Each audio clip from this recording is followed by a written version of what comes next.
तो आज के विशेष कार्यक्रम में हम आपको एक अद्भुत सच्चाई से रूबरू करवाने जा रहे हैं। रामायण में एक प्रकरण आता है जब हनुमान जी सीता जी का पता करके लंका से सीता जी का कंगन लेके आते हैं तो उन्हें समुद्र के बीच में एक टापू दिखता है। उस टापू पर हनुमान जी को एक ऋषि मिलते हैं। वो ऋषि कौन थे और उन ऋषि के साथ हनुमान जी की क्या वार्ता होती है, देखिए आज की विशेष 2D एनिमेशन वीडियो। आज आपको हनुमान जी की एक अनसुनी कथा के बारे में बताते हैं। ये कहानी उस समय की है जब हनुमान जी लंका से सीता जी से कंगन लेकर वापस आ रहे थे। उनके वापस आते समय पूर्ण परमेश्वर ने उनके लिए एक लीला की। हनुमान जी को थकान और भूख प्यास सता रही थी। तभी उन्होंने देखा कि समुद्र के बीच एक टापू पर बहुत ही सुंदर बगीचा है और एक छोटा सा तालाब भी है। ये लीला ऋषि मुनींद्र रूप में विराजमान पूर्ण परमेश्वर ने की थी। हनुमान जी उस सुंदर बगीचे को देखकर सोचते हैं कि चलो स्नान भी कर लूंगा और कुछ देर आराम भी कर लूंगा। और फिर उसके बाद हनुमान जी उस बगीचे में उतर जाते हैं। हनुमान जी के पास एक कंगन था जो सीता माता ने उन्हें पहचान के लिए दिया था। उस कंगन को हनुमान जी तालाब के किनारे पर रखकर तालाब में स्नान करने के लिए उतर जाते हैं। हनुमान जी स्नान करते करते भी एक नजर उस कंगन पर रखे हुए थे, लेकिन फिर भी एक वानर उस कंगन को उठाकर भाग जाता है और हनुमान जी उससे कहते हैं, अरे ये क्या, रुको। वानर उस कंगन को मुनींद्र ऋषि के पास रखे घड़े में डाल देता है। हे राम, चलो यहां से तो निकाल लूंगा। अगर ये वानर कंगन को समुद्र में डाल देता तो नाश हो जाता। हनुमान जी जैसे ही घड़े के करीब जाते हैं और घड़े से कंगन निकालने के लिए हाथ बढ़ाते हैं तो देखकर चौंक जाते हैं। ये क्या, इसमें तो बहुत सारे कंगन पड़े हैं। जो कंगन मैं लेकर आया था वो कंगन कौन सा है? प्रणाम हो महात्मा जी, किसी बंदर ने मेरा कंगन आपके इस घड़े में डाल दिया है। कोई बात नहीं बेटा, निकाल ले जाओ। लेकिन ऋषि जी, इसमें तो पहले से ही बहुत सारे कंगन हैं। जो कंगन मैं लेकर आया था इनमें से वो कौन सा है?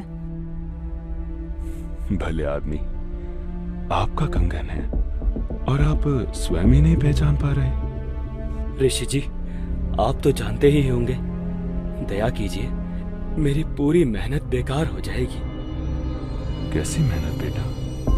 महात्मा जी, मैं हनुमान हूँ और लंका से सीता माता जी का पता लगाकर आया हूँ। कौन सी सीता माता का पता लगाकर आया हो? महात्मा जी, आप कौन सी दुनिया में रहते हो? भगवान रामचंद्र जी की पत्नी है सीता माता। लंका के राजा रावण ने उन्हें कैद कर रखा है। मैं उन्हें खोज कर आया हूँ। ये कंगन उन्हीं का है। उन्होंने मुझे ये निशानी के रूप में दिया था। बेटा, ये आपके रामचंद्र जी न जाने कितनी बार जन्म और मर चुके हैं। कितनी बार रावण सीता का अपहरण कर चुका है और न जाने कितनी बार हनुमान कंगन लेकर आया है। ये सृष्टि कोई आज से नहीं चल रही है। न जाने कितनी ही बार ये घटना घट चुकी है। मुनींद्र जी की बातें हनुमान जी के समझ के बाहर हो रही थी। ऋषि जी, अभी तो मेरे पास इतना समय नहीं है जो आपकी बातें समझ सकूं। आप बस मुझे ये बता दीजिए कि जो कंगन मैं लाया था वो कौन सा है। रामचंद्र जी मेरा इंतजार कर रहे होंगे। तो बेटा जाओ और उठा लो आपका कंगन घड़े से।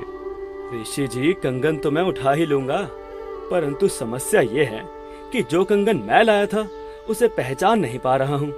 इसलिए तो आपसे पूछ रहा हूँ कि इनमें से मेरा कंगन कौन सा है। बेटा, आप इनमें से कोई भी कंगन ले जाइए, सब एक ही जैसे हैं। ये वही कंगन है जो हर बार हनुमान लेकर आता है और ये वानर इस घड़े में डाल देता है। ऋषि जी, चलो आपकी मैं बात मान लेता हूँ कि ये सब कंगन हनुमान यानी मेरे ही द्वारा डाले गए हैं, लेकिन हर बार हनुमान इन कंगनों को लेकर भी तो जाता होगा। इसमें थोड़ी छोड़ जाता होगा। हाँ बेटा, लेकर भी जाता है, लेकिन इस घड़े में ऐसी शक्ति है कि इसमें कुछ भी डालो तो उसी का एक प्रतिरूप इस घड़े में तैयार हो जाता है। आप चाहो तो प्रयास करके देख सकते हो। इतना सुनकर हनुमान जी ने पास रखी एक कटोरी उठाई और उस घड़े में डाल दी। कटोरी उस घड़े में डालते ही उस कटोरी का प्रतिरूप घड़े में बन गया। देखकर हनुमान जी को बहुत आश्चर्य हुआ और ऋषि जी की बात कुछ सच लगने लगी। लेकिन सोचा कि अभी तो चलता हूँ, बाद में कभी बात करेंगे। हे ऋषि जी, आप कौन हैं? आपका नाम क्या है? मेरा नाम मुनींद्र ऋषि है। इसके बाद हनुमान जी उस घड़े में से एक कंगन उठा लेते हैं और श्री रामचंद्र जी के पास जाने के लिए छलांग लगा देते हैं।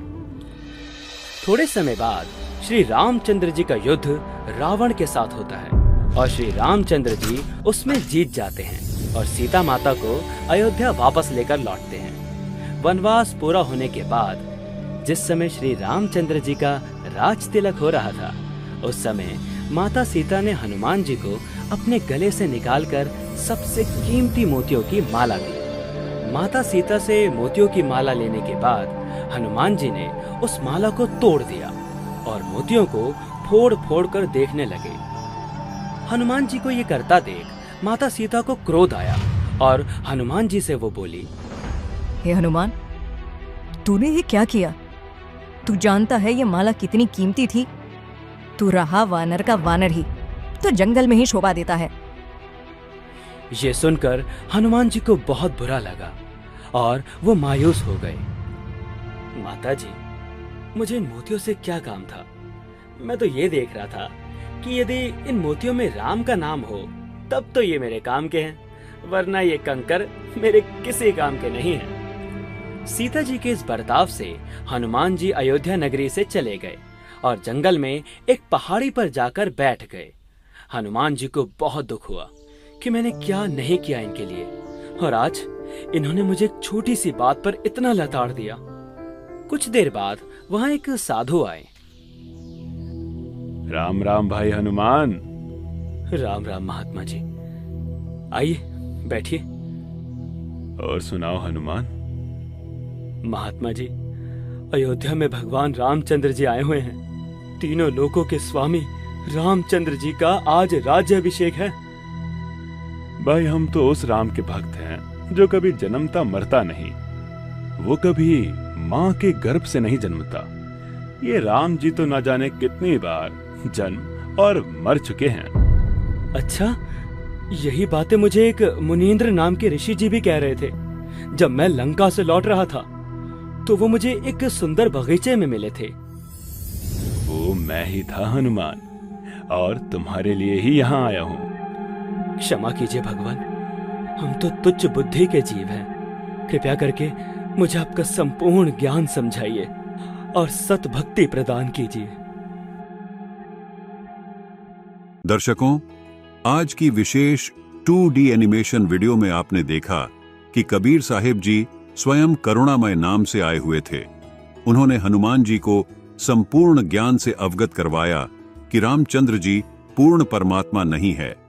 ये अनमोल ज्ञान जगत गुरु तत्वदर्शी संत रामपाल जी महाराज के सत्संगों का अंश मात्र है। संपूर्ण आध्यात्मिक ज्ञान के लिए सुनिए संत रामपाल जी महाराज के मंगल प्रवचन।